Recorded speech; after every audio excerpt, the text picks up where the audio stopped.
Did I want more of a childhood and like run around and stuff like that? Sure. But listen, you You're always have having to a remember. childhood now. You're in a big Yeah. wig and a dress every single night. I mean, baby. You're an Baby. amusement park ride now. So this is No, your yeah, but childhood.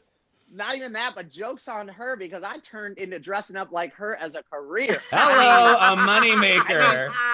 yeah, Tina Burner is based on Booze and Susan. Like Tina Burner is Booze and Susan. I love it. Yeah, you know, it's Yep. also kind of interesting because what we're talking about is like this like double whammy, especially for us, because when you grow up having to be responsible for adults, right, and have to kind of like carry the burden of that weight and all that shit, that in and of itself is a lot, especially if you have parents who, you know, struggle with addiction or mental health issues, who are just a lot in general.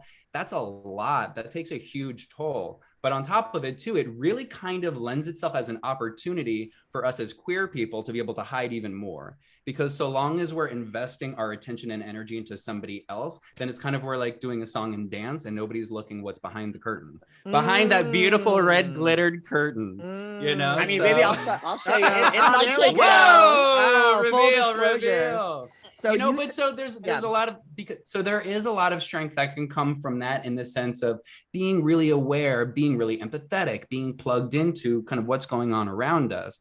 Yet it also, if we're not paying attention to it, can become kind of this defense for us where we're constantly just trying to put everybody else's needs ahead of our own. Oh, take that's care of the other everybody side of else. it. That's the other side of it. So have you experienced any of that through your life? Kind of like that classic caregiver? Baby, let me tell you. I mean, that's every relationship I've ever like been in for the most Aw. part is like you turn to being the caretaker. Like Yeah. I've always kind of in most of my relationships, not all of them, but in like a lot of them I've stayed in relationships where I try to like fix things. You're like, oh, I can fix this. You know, like I can, you know what? They appeared, you know, they're doing like drugs or something like that. And you're like, I can turn that around. Oh, Like I can fix it. Yeah, and I think that in many like relationships like that, you think that you're like you became the superhuman as a child, Right. and you're like, well, I got my mom into rehab, and I got this, so like even as a child, so now I can still do this. And Yeah. sometimes the problem is not the person; the problem is you thinking you can fix it and you thinking you should stay.